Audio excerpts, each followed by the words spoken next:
నమస్కారం. టీవీ7 న్యూస్ కి స్వాగతం. ముందుగా ముఖ్యాంశాలు.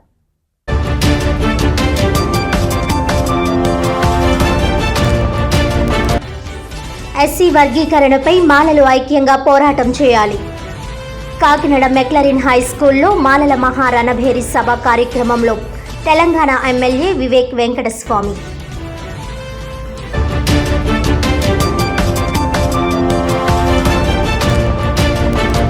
గ్రామ సచివాలయాల్లో పనిచేసే ఏఎన్ఎంల పదోన్నతులపై ప్రభుత్వం ఆదేశాలు జారీ చేసిన అధికారుల నిర్లక్ష్యాన్ని నిరసిస్తూ ఏఎన్ఎంలో ఆందోళన.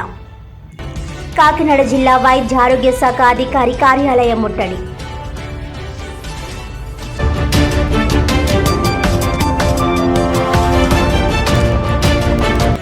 క్రైస్తవులంతా ఐక్యంగా రాజకీయాలలో ఒరవడి కనబరచాలి. కాకినాడ గొడారిగుంటలోని క్రైస్తవ ప్రార్థనా మందిరంలో మాజీ ఎంపీ జీవి హర్ష్ కుమార్.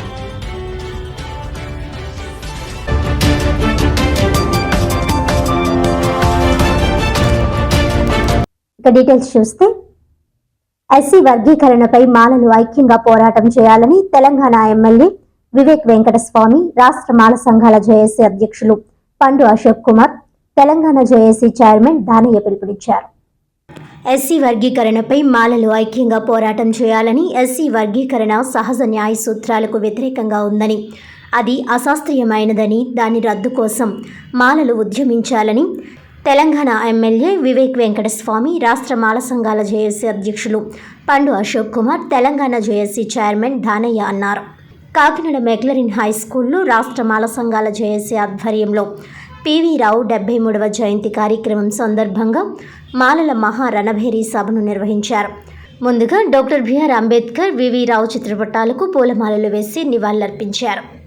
ఈ సందర్భంగా వారు మాట్లాడుతూ, ఎస్సీ వర్గీకరణ పేరుతో మాల మాదిగల ఐక్యతను దెబ్బతీసే కుట్రను సమర్థంగా ఎదుర్కోవాలని సూచించారు.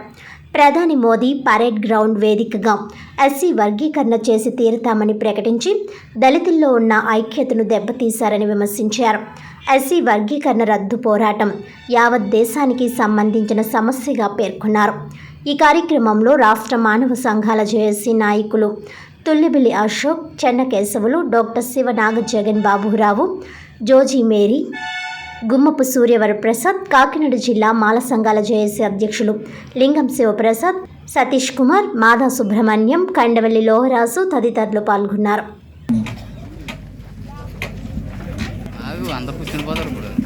అందరు కూడా ఆశ్చర్యపడిపోయినారు. అరే ఇంతమంది మాలాలు ఉన్నారా, మాకు తెలియదు. మా మాల పరితపిస్తూ తిరుగుతున్నటువంటి మన యొక్క సభ అధ్యక్షుడు సరేలా చూడండి సార్ ఒకసారి.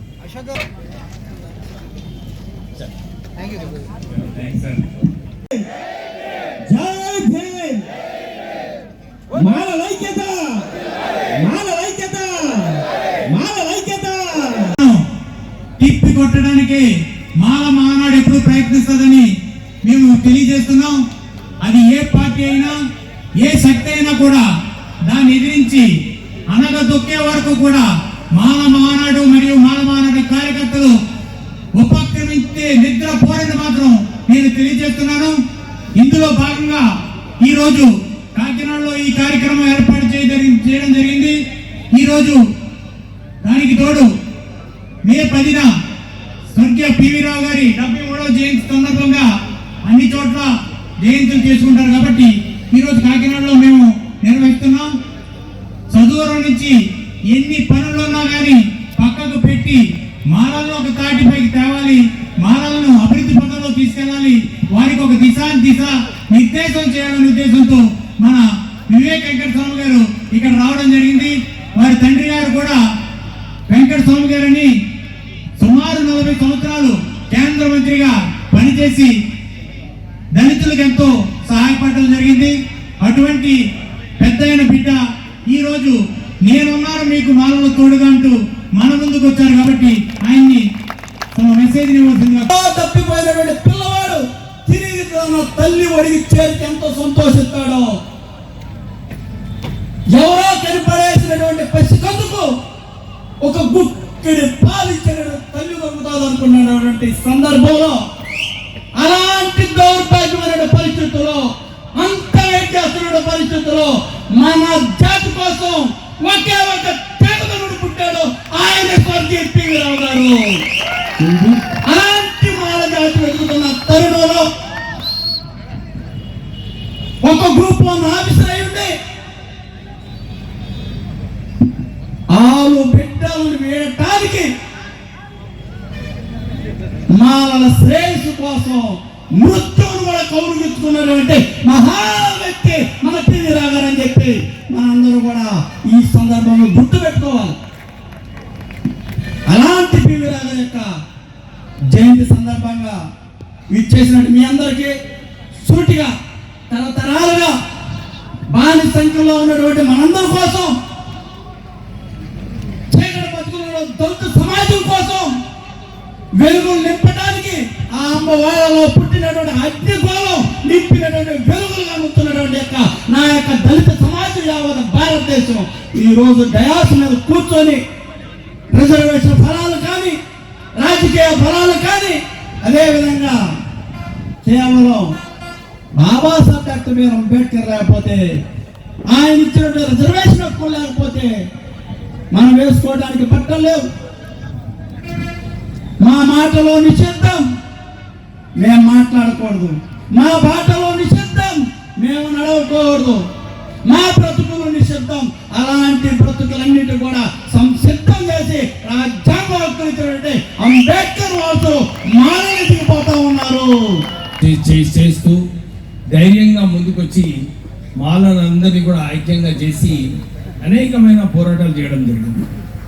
వారు కంబైన్ ఆంధ్రప్రదేశ్లో, ఆంధ్రాలోనే కాకుండా తెలంగాణలో కూడా మా చిన్న ఉన్నాడుగా మాల మానాడు, వారు కూడా పివి రావు గారితో కలిసి మనము మాలలందరినీ కూడా ఐక్యంగా చేసి మనం కొట్లాడదామని చెప్పి ఆ రోజులలో అనేకమైన పోరాటాలు చేయడం జరిగింది. ఎప్పుడు కూడా మనం మర్చిపోవద్దు. ఎందుకంటే మన జాతి గురించి మనము అందరం కూడా ఎక్కువ పని చేయలేకపోతున్నాం. కానీ ఎవరైతే జాతి కోసము ముందుకు వచ్చి పనిచేస్తున్నారో మనం ఎప్పుడు కూడా వారిని మర్చిపోదని చెప్పి సభాముఖంగా అందరినీ కూడా కోరడం జరుగుతుంది. ఎందుకంటే పివి రావు గారు నిజంగానే, ఎందుకంటే అప్పుడు నేను చదువుకుంటున్నాను, ఆ టైంలో బిజినెస్ చేసేటప్పుడు కూడా చాలాసార్లు విన్నాను పివి రావు గారు ఎట్లా కోర్టులో కొట్లాడాలి, అడ్వకేట్స్ ఎట్లా ఎంగేజ్ చేయాలి, అందరినీ ఎట్లా ఒక ఐక్యంగా పెట్టాలని చెప్పి ఎప్పుడు కూడా వారు కృషి చేసేవారు. అందు గురించి ఇంత టెన్షన్ పెట్టుకొని వారు చిన్న వయసులోనే 53 ఇయర్స్లోనే, అంటే సుమారు 20 సంవత్సరాలు అంటే 53 సంవత్సరాల్లోనే వారు చనిపోవడం జరిగింది. మనం అందరం కూడా మాలలము వారికి కృతజ్ఞతలు ఎప్పుడు కూడా పడి ఉండాలని చెప్పి మీ అందరితో కోరుతూ, మళ్ళొకసారి అంబేద్కర్ గారు ఏదైతే మనకు దారి చూపించినారు, అంబేద్కర్ గారు ఎప్పుడు కూడా ఇదే అన్నారు, ఎప్పుడు ఐక్యంగా ఉండాలి, కొట్లాడాలి, ధైర్యంగా ముందుకు వెళ్ళాలని చెప్పి అంబేద్కర్ గారు మనకు నేర్పించడం జరిగింది. మీ అందరికీ తెలుసు, కుల వివక్ష ఉన్నప్పుడు కూడా వారు ఏదేమైనా కానీ ఆ రోజులలో గాంధీతోని కొట్లాడి మన జాతిని మనం కాపాడుకుందామని చెప్పి అంబేద్కర్ గారు మన గురించి కొట్లాడడం జరిగింది. ఆ రోజులలో టీవీలు లేవు, పేపర్లు లేవు, ఆర్థికంగా వెనుకబడి ఉన్నారు. మీకు అందరికీ తెలుసు, వారు జాతి కోసము వారు ఎంత సాక్రిఫైస్ చేసినారో మనందరికి తెలిసిన విషయమే. 4 కొడుకులు చనిపోయినప్పటికీ కూడా వారు లేదు, నా జాతి కోసం నేను కొట్లాడతాను, జాతి కోసం అని చెప్పి అప్పుడు రౌండ్ టేబుల్లో కూడా మన జాతికి ఏదైతే రిజర్వేషన్స్ అన్నా కానీ ఒక గౌరవం కల్పించాలని చెప్పి డాక్టర్ బిఆర్ అంబేద్కర్ గారు ఆ రోజుల్లో కొట్లాడడం జరిగింది. మనం ఈ రోజు కూడా ఎక్కడ పోని మనం బిఆర్ అంబేద్కర్ గారి ఇన్ని స్టాచ్యూస్ ఉన్నాయంటే ప్రపంచంలో అందరు కూడా ఇదే ఆ బిఆర్ అంబేద్కర్ గారి స్టాచ్యూ చూసినప్పుడు వారి త్యాగాలు, వారు ఏదైతే మన గురించి కొట్లాడారో మనకు ఒక దారి చూపిస్తున్నారు. మీరందరూ కూడా మంచిగా చదువుకోండి, మీరందరూ కూడా పైకి రావాలని చెప్పి డాక్టర్ బిఆర్ అంబేద్కర్ గారు ఒక పెద్ద స్ఫూర్తి మన అందరికీ. సో మనం అందరం కూడా బిఆర్ అంబేద్కరైట్స్ ముందుకు వెళ్ళాలి. ఇప్పుడు మీరందరూ ఏదైతే ఎదురు చూస్తున్నారో మాలలు ఈ ప్రాంతంలో ప్రత్యేకంగా ఆంధ్రాలో మన మాలల సంఖ్య అందరికన్నా ఎక్కువ సంఖ్య ఉన్నది ఏదైనా కులం అంటే అది మాలల సంఖ్య. కానీ మనము ఏదైతే మన హక్కుల గురించి కొట్లాడాలి, మన హక్కుల గురించి మనకు ఏదైతే అన్యాయం చేస్తున్నారో, ఇప్పుడే మన సోదరులందరూ కూడా చర్చించేటప్పుడు చెప్తున్నారు, సార్ కేవలము ఓట్ల కోసము, కేవలము వారు ఎవరు వారికి ఓటేస్తారని చెప్పి ఆ ఆలోచనతోని ఈ వర్గీకరణ చేస్తున్నారు. నిజంగా మనందరికీ తెలిసిన విషయమే, ప్రభుత్వంలో ఉద్యోగాలు లేవు, అన్ని కూడా అవుట్ సోర్సింగ్ అవుతున్నాయి. అవుట్ సోర్సింగ్ లో రిజర్వేషన్స్ లేవు. ఇవన్నీ ఉన్నప్పటికీ కూడా కేవలం దళితులను విడదీసి వారి ఏదైతే పొలిటికల్ ఎజెండా ఉందో వారు ఒక శక్తిని, ఒక ఎస్సీస్ లో కూడా విడదీసి ఒక శక్తి వాళ్ళ చేతిలో పెట్టుకోవాలని చెప్పి ఇక్కడ అందరు నాయకులు, రాజకీయ నాయకులు అందరూ కూడా వివరిస్తున్నారు.